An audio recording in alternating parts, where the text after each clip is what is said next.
Today I wanted to talk about something that seems to be giving people a lot of trouble, and that's drawing cards in mono white.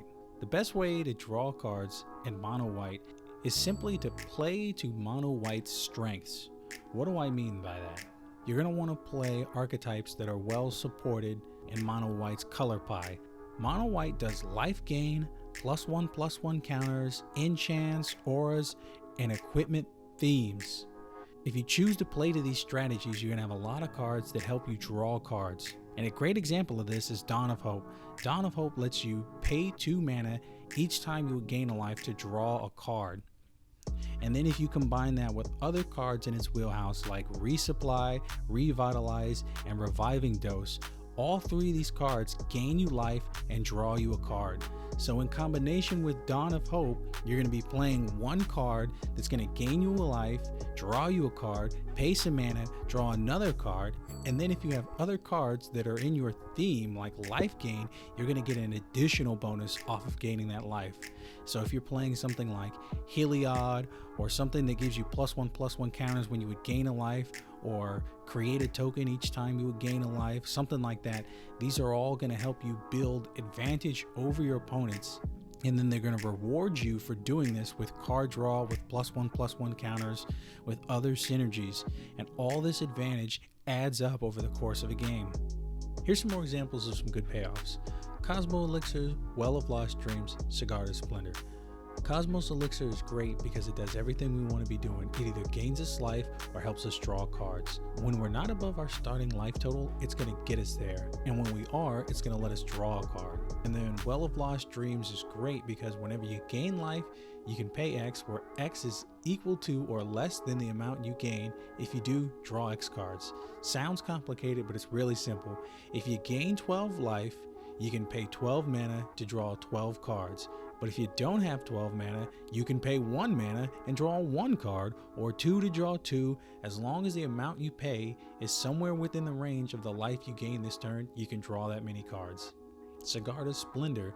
As it enters, you note your life total. Then at the beginning of your upkeep, you draw a card if your life total is greater than or equal to the last noted life total of Sigarda Splendor. Again, going back to things like Resupply, Revitalize, and Reviving Dose. If we have Sigarda Splendor on the battlefield, we pass the turn, and on our opponent's end step, we cast Revitalize. We're going to gain the life, draw the card, then our life total is going to go above where it was at, and we're going to draw another card. So that's 1 card, getting us 2 cards. And not only that, but we can rely on our creatures to help trigger all of these abilities. So it's not like we're only depending on 2 or 3 cards, but basically our entire deck is going to be built around these core strategies.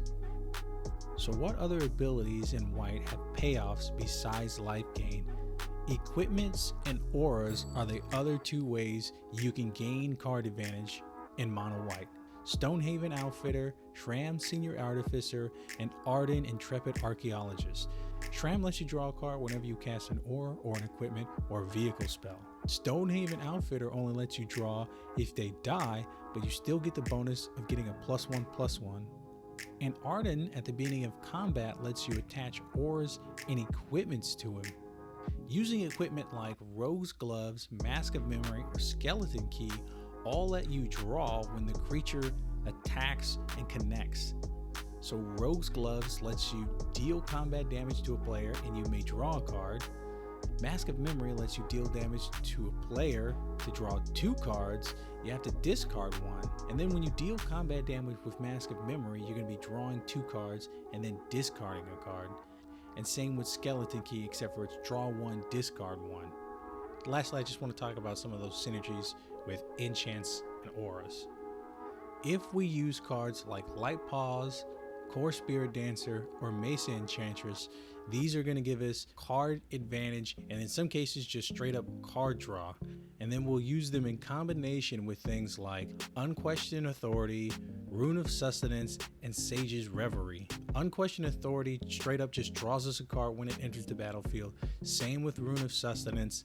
And in combination with the previous card's effects, that's going to give us, in some cases, 2 for 1, or in Sage's Reverie's case, it's going to give us a card for each aura we control that's attached to a target creature.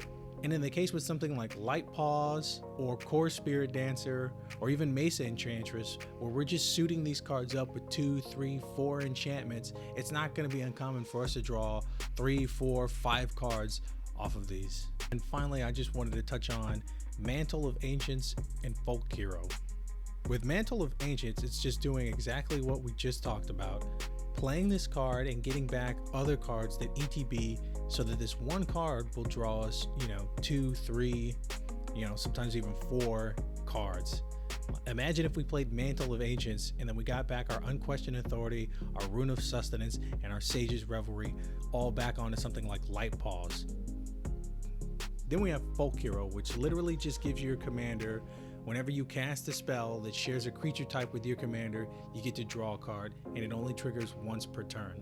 This doesn't seem like a huge card advantage engine, but if we combine this with all the effects we were talking about previously, this is just one more little incidental thing that's going to help us keep one for oneing our cards, building advantage, and overwhelming our opponents.